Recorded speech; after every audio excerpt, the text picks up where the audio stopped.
प्रणाम प्रभु जी। आज मेरा एक हाँ जी। क्वेश्चन है कि आप जो है वो आध्यात्म को और कला को किस दृष्टि से देखते हैं।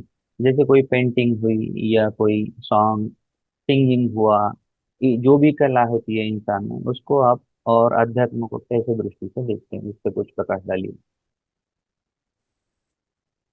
हाँ जी। तो देखो,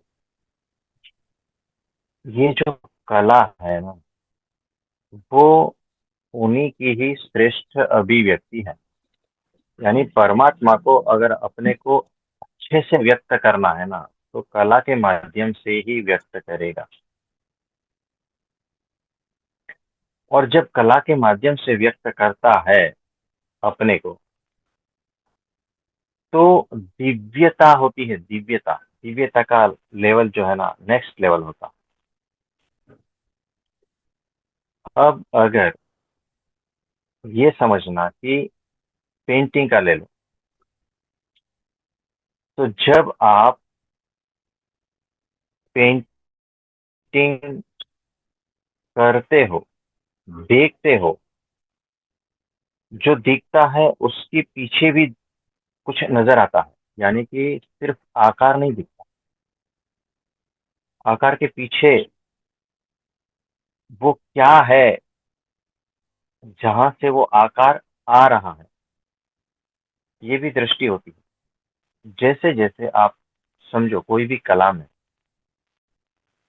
डूबते जाते हो, भीतर गहनता पूर्वक उतरते जाते हो, तब आपकी देखने की जो दृष्टि है ना, वो बदल जाती है।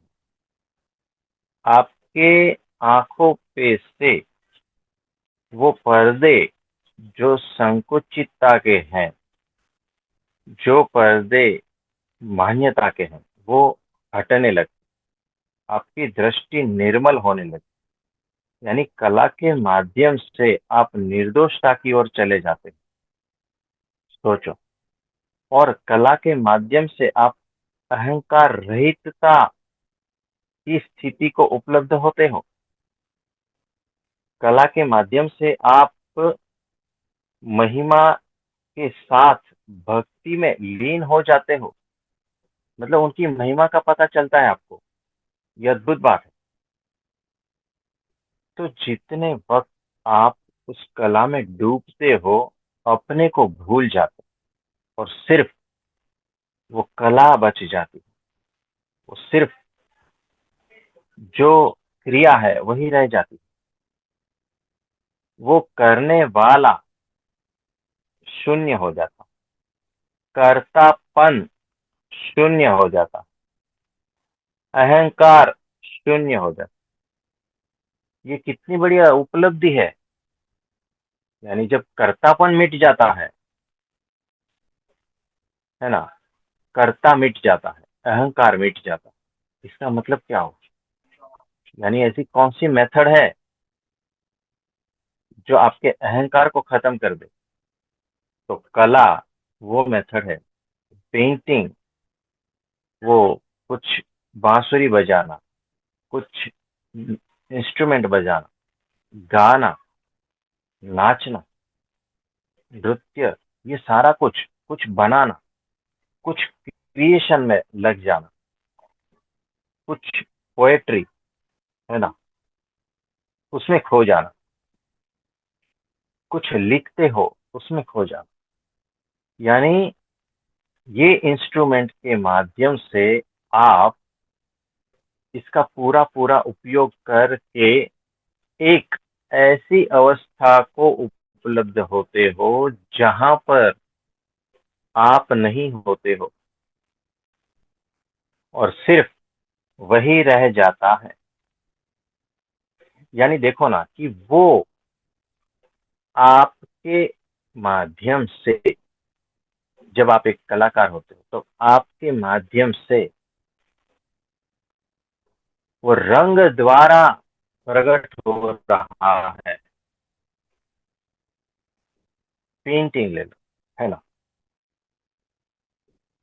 दूसरी बात, वो आपके माध्यम से वो सूरों के द्वारा वो नाद के द्वारा बह रहा है, प्रकट हो रहा है।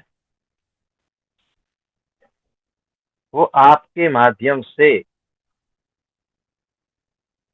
क्रिएशन जिसको कहते हैं ना, कुछ अद्भुत सा बनाना, उसमें उस तरह से वो बहता है, खिलता है। सोचो, यानी आप माध्यम बने हुए हो उसको बहने के लिए। और जब आप माध्यम बनते हो और अहंकार शून्यता की स्थिति में होते हो, तब आप नहीं होते हो। यानी क्या हुआ? आप समाधि में चले जाते हो, आप गहरे ध्यान में चले जाते हो। हाँ जी। तो जब आप कला के माध्यम से गहरे ध्यान में चले जाते हो, समाधि में चले जाते हो, पूर्ण रूप से जब आप उसमें डूब जाते हो ना, तो अपने को खो देते हो। जैसे समुन्द्र के ऊपर जो लहरें हैं, वो जब पूरे तरह से शांत हो जाती है तो समुद्र बन जाता है। वैसे ही आपके भीतर विचार शून्यता की अवस्था आती है जब वो कला के माध्यम से बहता है। आपके भीतर भाव शून्यता की अवस्था आती है जब वो कला के माध्यम से आपके भीतर से बहता है। तो वो रंगों के द्वारा अपने को प्रकट कर रहा है। वो कैनवास पे वो रंग बिखरे हुए हैं और उसमें उसकी निशानियां हैं, याद रखें। और जब उसको कोई देखता है और कुछ देर के लिए वो भी इस पेंटिंग को देख कर वो शून्यता में चला जाता है, विचार शून्यता उस अवस्था में चला जाता है। कुछ देर के लिए वो अपना दर्शन कर लेता है, कुछ देर के लिए वो परमात्मा की अभिव्यक्ति का दर्शन कर लेता है। तब आपकी सबसे बड़ी सेवा हो गई।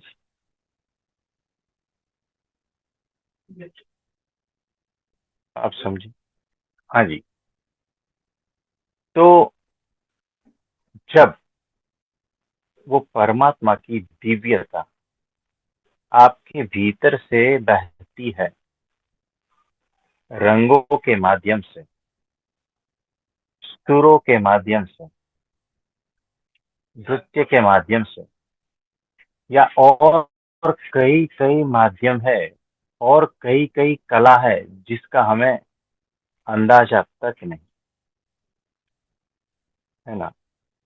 तो वो जो बह रहा है, उसकी अनुभूति अगर उस कला को देख कर किसी को हो रही है, तो वो सबसे बड़ी आपकी सेवा हो गई।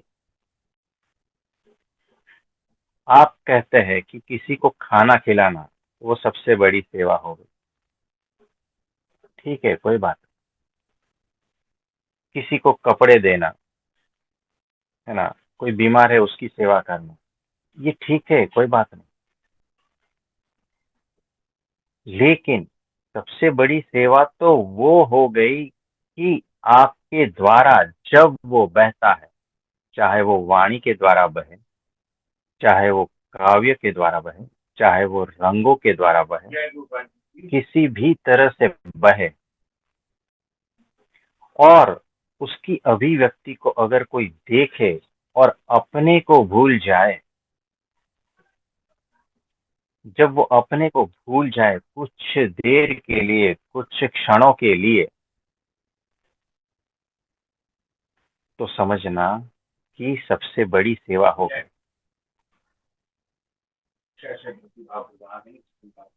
वो निर्विचार की जो अवस्था उसके भीतर उदय हुई और उसमें उसका खुद का दर्शन हुआ,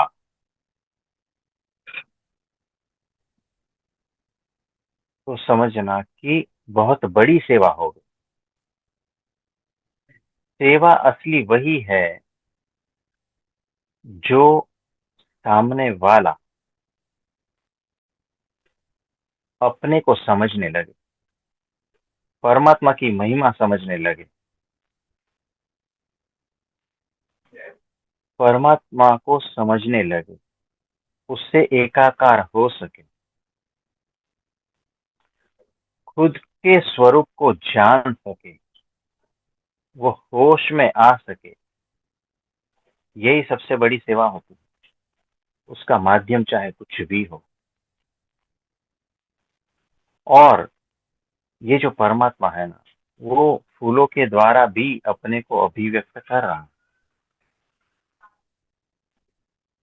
वृक्षों के द्वारा भी, चिड़िया के द्वारा भी। समझ सको तो समझ लो। तो वो जो दृष्टि तुम्हारी पेंटिंग को जो देख रही है, अगर वो दृष्टि निरावरण हो सके तो समझना तुम्हारी पेंटिंग सार्थक हुई। और वो होगी, क्योंकि वो जो अभिव्यक्ति है वो सीधी परब्रह्म परमात्मा की ही है। जब तुम अहम शून्य हो जाते हो, जब तुम निर्विचार हो जाते हो, जब तुम निर्दोष हो जाते हो, दोष रहित हो जाते हो, तब ही वो तुम्हारे भीतर से बहेगा और तब ही वो सामने वाले को असर करेगा। आप समझो। नमस्ते।